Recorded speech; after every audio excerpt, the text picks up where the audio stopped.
Tere, siin on The Aesthetic Project. Nagu te video pealkirjast arvatavasti juba nägite, siis on cutting update'i aeg.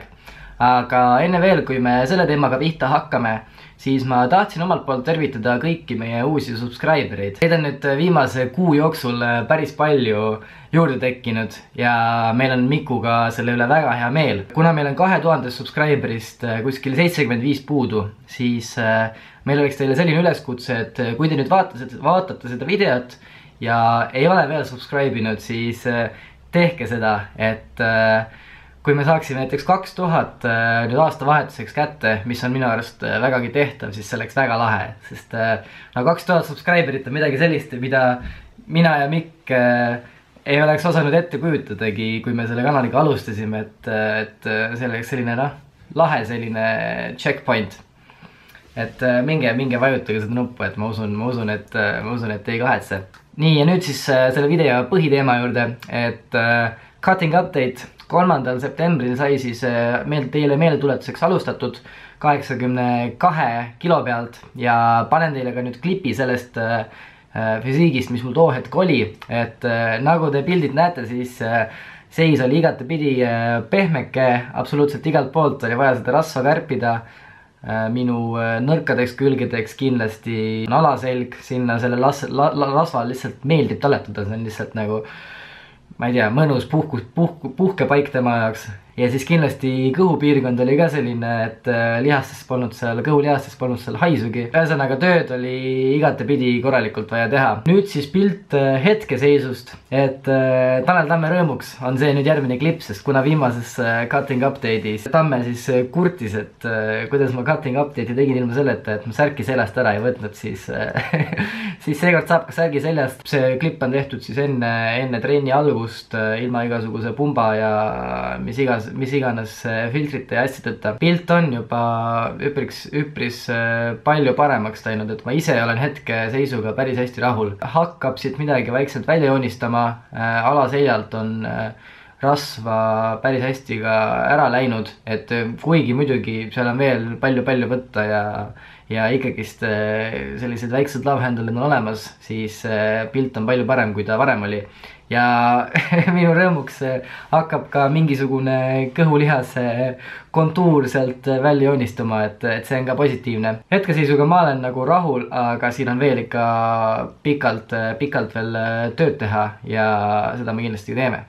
Aga räägime siis natukene ka numbritest, toitumisest ja trennist lähemalt. Teil natukene põnevam jälgida oleks, siis ma filmisin üles oma laupäevase raske õla- ja seljatrenni, et panen need klipid taustaks. Viimases cutting update'is sai mainitud seda, et mul oli see kaal kuskil 79,7 peal toppama jäänud ja ma plaanisin kardiot lisada, aga tänaseks me ei ole seda siiamaani teinud. Mul on väga hea meel, et ma ei ole seda teinud, sest kaal on tegelikult küll aeglaselt, aga on ikkagist edasi liikunud. Täna hommikune kaal oli 78,3, et panen ka nüüd graafiku siia ette, näete, kuidas ta liikunud on.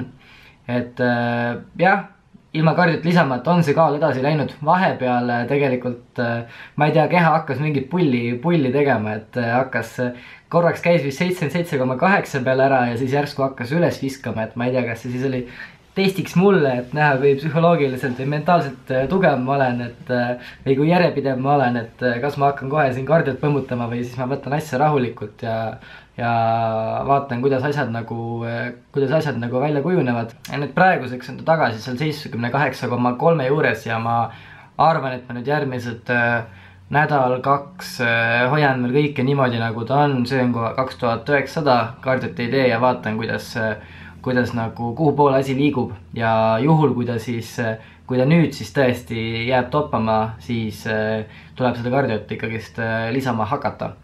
Aga toitumise koha pealt ega ma väga midagi muutnud ei ole, et söön oma 2900 täis ja elu on hästi ja mingisuguseid selliseid halba tunnet või tülpimust või väsimust ei ole, et ma nüüd dieedil olen, et ikkagist ma naudin seda protsessi praegu ja kõik nagu elu ei ole raskeks läinud kuidagi. Ja siis tahtsin teile näidata ühte sellist pingviini jäätist, et ma olen seda jäätist Prismast nüüd ostnud ja vahepeal õhtuti ma luban siis siit omale mingi pool pakki, et siin on 100 grammi kohta 138 kalorit ja võimalik, et siin on mingisuguseid veel paremaid jäätsid, kus on veel vähem kalorid, aga see on selline hea odav ja väga maitsev vaniljääts, et proovige teiegi.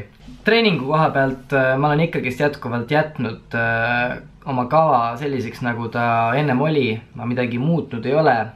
Raskuste koha pealt enamuses harjutustes ma olen suutnud oma jõu säilitada, oma jõunumbrid, võib-olla mõnes ka isegi tõsta. Ainuke koht, kus ma olen tundnud, et natuke tuleb samm tagasi astuda, on olnud kaldpingil rinnalt surumine. Tavaliselt ma oma rasked rinnapäevad alustan siis 4x8 kaldpingil kangiga surumisest. Et kui ma seal näiteks varem tegin tööseeriaid 82 kilo või 80-ga, siis praegu ma olen pidanud kuskil 5-7,5 kilo tagasi astuma ja nüüd hetkel teen 75-ga, et see on nüüd selline paras raskus, kus ma suudan piisavalt pingutada, aga samas ma ei hakka ka liiga rabistama, nii et tehnika hakkaks nagu alla andma. Et siin on tagasi samm astutud, aga mujal tegelikult kõik läheb plaanipäraselt ja tegelikult kui sa peeglis kogu aeg näed, et sul nädalast nädalasse see pilt läheb paremaks, siis see annab tohutult ka motivatsiooni sulle trennis juurde ja sa oled rohkem kuidagi fookuses ja eesmärgi orienteeritud. Ja ega edaspidi ka, ega ma ei plaani praegu veel mingit trennile muutusi teha, et kui nüüd midagi lähiajal muuta, siis ongi see kardio, aga ma arvan, et see on siis nüüd nädala või 2 pärast teemaks. Ega üldkokkuvõttes tegelikult mul oli see eesmärk nüüd küll 3. detsember, et oli nüüd eesmärk siis 77 kilo kaaluda, et kui nüüd vaadata seda, et ma täna hommikul olin 78,3, siis võib olla suur tõenäosus, et ma nüüd nende järele jäänud mingi 2 nädalaga siis ei suuda seda eesmärki täita täpselt nüüd niimoodi punkt 0 pealt. Ma tegelikult sellepärast nüüd väga ei stressa, sest nüüd see 77 kilo sai pandud lihtsalt selliseks omal orientiiriks ja lõppkokkuvõttes ma tegelikult ikkagist minu eesmärk on oma füsiiki muuta ja kehakompositsiooni muuta, mitte nüüd seda kaalunumbrit taga ajada, et ma ei ole nüüd selline competitive, ma ei tea, dieter, et ikkagist minu jaoks on tähtis see pilt, mis peeglist vastu vaatab. Ja kuna ma otseselt ei valmistu võistlusteks hetkel, mul ei ole mõtet ka niimoodi nüüd lõpus niimoodi rabistama hakata, et igal juhul nüüd saaks selle kaalunumbri kätte, et ma sihin seda 77,0, teen nüüd järele jäänud 2 nädalat siis selle nimel veel tööd ja vaatame, kuhu ma 3. detsembriks siis olen. Et arvatavasti ma tegelikult jätkan ka oma dieeti peale nüüd 3. detsembrit, aga sellest vaatame nüüd hiljem. Siinkohal lõpetame ka selle cutting update'i ära, et ma jätan nüüd video lõppu need viimased trenniklipid jooksma ja ma arvan, et varsti on minult oodata ka uut vlogi, et vaevalt nüüd cutting update'i, et selle ma teen, ma arvan, et siis kui see 3. detsember möödas on. Aga näeme, ma arvan, et järgmises vlogis ja kui te veel ei ole, siis muidugi subscribe'ige, teeme selle 2 tonni täis. Olge mõnusad, tšau!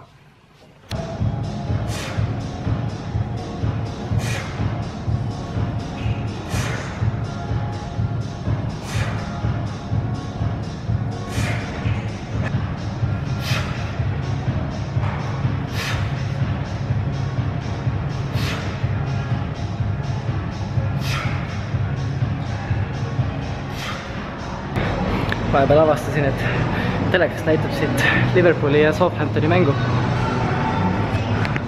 Ja Klaavan peaks ka platsis olema, see on 2-0 hetkel, nii et positiivne. Aga tegelikult tähtsam mäng on õhtul, ehk siis Manchester United Newcastle'i vastu. Et loodame, et ka sealt tuleb hea tulemus.